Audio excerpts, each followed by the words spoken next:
welcome to another episode of the Amazing Adventure Book. We're doing 31 episodes here. This is the third week during the story of Noah, Promise Made. It's from Genesis 6:5 through 9:29. And just want to read, I know most people think of the story of Noah and the ark and the animals and all that. I just want to read the first part, which is really the key to the story, because it's the reason why God did what he did and why he's going to do it again one day, not in the same way.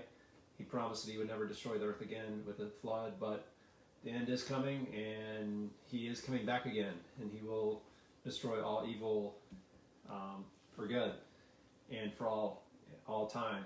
And we'll have 1,000-year reign, perfect peace on this earth, and Satan will be loose one more time for a short time, and then God will finally destroy him and put him in the lake of fire forever. And that's the good news. We'll live with Jesus forever, without pain, without sorrow, without suffering, without evil.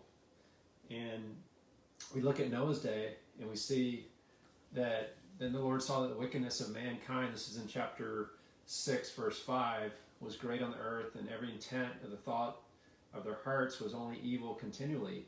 So the Lord was sorry he made mankind on the earth, and he was grieved in his heart. Then the Lord said, I will wipe out mankind whom I have created from the face of the land, mankind and animals as well, crawling things and the birds of the sky, for I am sorry that I made them. But Noah found favor in the eyes of the Lord. These are the records of the generation of Noah. Noah was a righteous man, blameless in his generation. Noah walked with God. So was he perfect? Well, in his spirit he was. In his identity he was, because that's who God made him to be. But in his flesh, we see later in chapter 9, and that he got out of the ark, and they went out. They had the promise that God would never destroy all mankind again by the flood. And he planted a garden and drank the wine. And he got drunk, and so yeah, he wasn't perfect. He operated out of his flesh, but that's the whole point of the Amazing Adventure book. I wanted to highlight 20 Bible characters that had flesh, that operated independently of God sometimes, and it didn't change who they were, though. That didn't change our eternal identity, and that's the most important thing.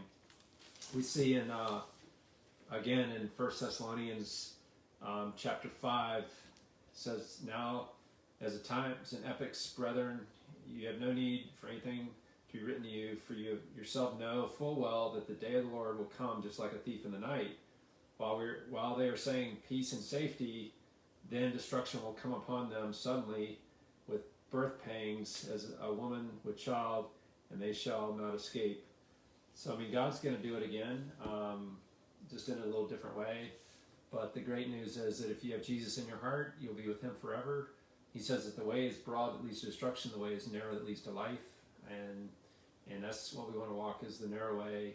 And hopefully the Amazing Adventure will help you do that. You can subscribe to this, get notification when the next episode comes out. It's every Thursday. I'll be on here, and hopefully you can share this with your kids, because the next generation needs to know about the life of Jesus.